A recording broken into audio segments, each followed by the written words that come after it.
আসসালামু আলাইকুম, welcome to my channel tasty it's. আজকে দেখাবো আপনাদেরকে বাসায় ঘরোয়াভাবে কিভাবে চুই গোস্ত রান্না করা যায়। তো এই আমাদের সমস্ত উপাদান আমি একটা জায়গায় নিয়ে নিয়েছি। এখানে মেইন উপাদান হচ্ছে চুই ঝাল, সেটা আমি ছিলে ভালো করে ফালি ফালি করে কেটে নিয়েছি। আর পেঁয়াজ কুচি আমি ব্যবহার করবো, অনেকেই করেন না। রসুন গোটা দিব, আর এখানে সব গুঁড়া মশলা, ধনিয়া, জিরা, হলুদ, মরিচ এবং গরম মশলা। তো এখানে আমি মাংসগুলোকে মিডিয়াম সাইজ করে কেটে নিয়েছি। এখানে অনেকেই একটু বড় বড় করে, সাধারণত রেস্টুরেন্টগুলোতে একটু বড় দেখি আমি, তো বড় না করে আমি খুব ছোট করে নিয়ে মিডিয়াম সাইজ করে কেটে নিয়েছি। ভালো করে ধুয়ে পানি ঝরিয়ে রেখেছি এখানে। হ্যাঁ, তারপরে আমি যে পাত্রটায় আমি মাংসটা তুলে দিব চুলায়, সেই পাত্রটা মধ্যে মাংসগুলো আমি এক এক করে ঢেলে নিচ্ছি। কারণ এই পাত্রের মধ্যে আমি ম্যারিনেট করে এই পাত্র সহ আমি বসিয়ে দেব চুলায়।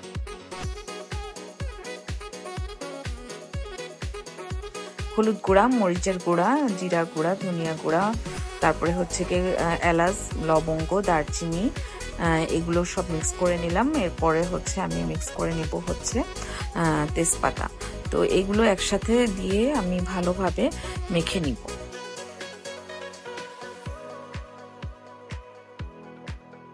এরপরে আমি হচ্ছে কি দিব সরিষার তেল। সরিষার তেলটা দিয়ে তো আর মেরিনেশনটা কমপ্লিট হবে না। আসলে অনেকে সয়াবিন তেল ইউজ করেন, আপনাদের ইচ্ছা, যার যেই ফ্লেভার ভালো লাগে। আমার অবশ্য গরু মাংসের মধ্যে সরিষার তেলের ফ্লেভারটা একটু বেশি ভালো লাগে। তো এই হচ্ছে আমাদের বেসিক্যালি হচ্ছে মানে ম্যারিনেশনটা এই আসলে প্রত্যেকটা রান্নার মেইন ফ্যাক্ট। যার ম্যারিনেশন যত ভালো এবং কষানো যত ভালো, তার রান্না তত টেস্টি। ঠিক আছে, তো এখানে আমি পেঁয়াজ কুচিও ব্যবহার করব। এক বাটির মতো পেঁয়াজ কুচি নিয়ে নিব। তো আমার মনে হয় গরু মাংসের যেই একটা আলাদা গন্ধ থাকে, মানে ওইটা হচ্ছে পেঁয়াজ ছাড়া ওই গন্ধটা আসলে যায় না।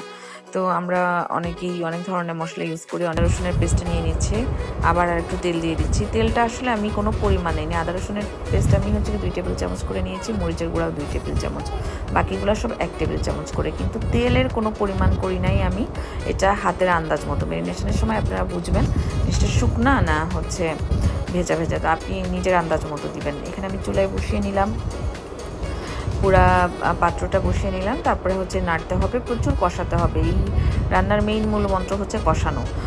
সুন্দর করে ম্যারিনেশনের পরে 20 মিনিট রেখে এখন কষাতে হবে। একটু একটু করে গরম পানি ঢালতে হবে। আর হচ্ছে এই পর্যায়ে আমি লবণ দিয়ে দিচ্ছি। লবণ কিন্তু আমি ফার্স্টে দিই না, আমি হচ্ছে গিয়ে কষানোর শুরুতে আমি হচ্ছে লবণ দিয়ে দিই। তো হচ্ছে গিয়ে প্রচুর কষাতে হবে, একটু একটু করে গরম পানি দিবেন আর ঢেকে দিবেন। ঢেকে এভাবে করে 3-4 বার করে তারপরে এটাকে সিদ্ধ করতে হবে।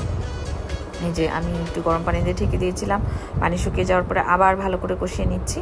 তারপরে আবার একটু পানি দিয়ে আবার ঢেকে দিব। হ্যাঁ, এভাবে করে কোনো রকম কোনো প্রেশার কুকার বা একবারে অনেক করে পানি দিয়ে ঢেকে দেওয়া যাবে না। তো এই ক্ষেত্রে হচ্ছে কি যেই ফ্লেভারটা আপনি চাবেন, চুই গোস্তর যেই ফ্লেভার, ওটা কিন্তু পাবেন না। তো এই জন্যই আমি বারবার করে হচ্ছে গিয়ে পানি দিয়ে একটু একটু করে কাছে বসে থেকে কষাতে হবে। তো এই হচ্ছে আমার প্রায় সিদ্ধ হয়ে গেছে। হ্যাঁ, একদম আর 15 মিনিট 20 মিনিট হয়তো বাকি, 15 মিনিট মতো বাকি। তো এই পর্যায়ে আমি চুই ঝালগুলা দিয়ে দিলাম, দিয়ে আমি ঢেকে দিচ্ছি। তো তারপরে আমি একটু পরেই আবার হচ্ছে উঠিয়ে দেখলাম যে অলমোস্ট শুকিয়ে আসছে, মানে চুই ঝালটাও একটু নরম হয়েছে। এর মধ্যে আমি গোটা রসুন দিয়ে দিলাম। ইন্ডিয়ান রসুন ইউজ করেছি, এজন্য আমি হচ্ছে 2টা মাত্র ইউজ করেছি, আর দেশি রসুন করে 4-5টা করতাম। এই যে আমার সম্পূর্ণ রেডি, পুরো সিদ্ধ হয়ে গিয়েছে। আমি টেস্ট করে নিয়েছি। তারপরে আমি হচ্ছে গিয়ে এই পাত্রে, এই হাঁডিতে আমি হচ্ছে চুই ঝালটাকে পরিবেশন করলাম। এই যে আমার কমপ্লিট রেসিপি। সবাই ভালো থাকবেন, আমার জন্য দোয়া করবেন। Thank you.